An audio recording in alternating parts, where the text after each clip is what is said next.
அஸ்ஸலாமு அலைக்கும் வரஹ்மத்துல்லாஹி வபரகாத்துஹு.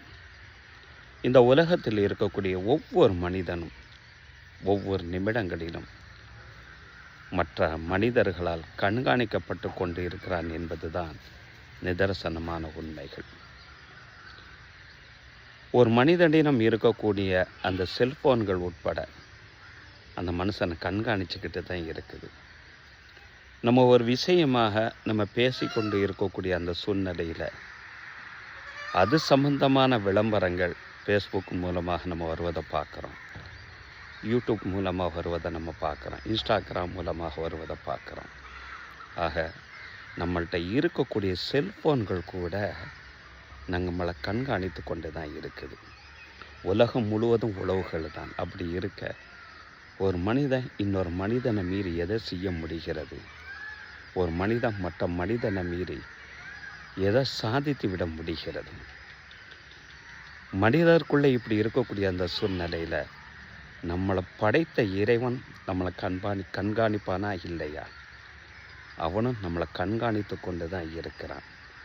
அவன் கண்காணிப்பது என்பது நம்மளுடைய உடல் உறுப்புகளின் மூலமாகவே இறைவன் நம்மளை கண்காணிக்கிறான். அல்லாஹ் அல் குர்ஆன் ஷரீஃப் சூரத்துல் காஃப் 16வது வசனத்தில் இவ்வாறு சொல்லுவான், வலக்கத் ஹலக்னல் இன்சான, நாம் தான் மனிதர்களை நாம் தான் படைத்தோம் என்று அல்லாஹு தாலா சொல்கிறான்.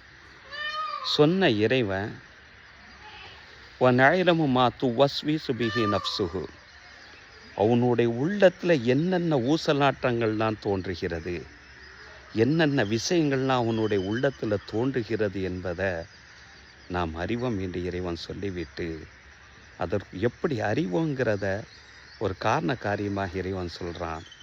நஹனு அக்ரபு இலைஹி மின் ஹப்லில் வரீத், அந்த மனுஷனின் பக்கம் அவனுடைய பிடரின் நரம்பை காட்டின் மிக சமீபமாக நாம் அந்த மனுஷனோடு நாம் இருக்கிறோம் என்று இறைவன் அந்த இடத்துல சொல்கிறான்.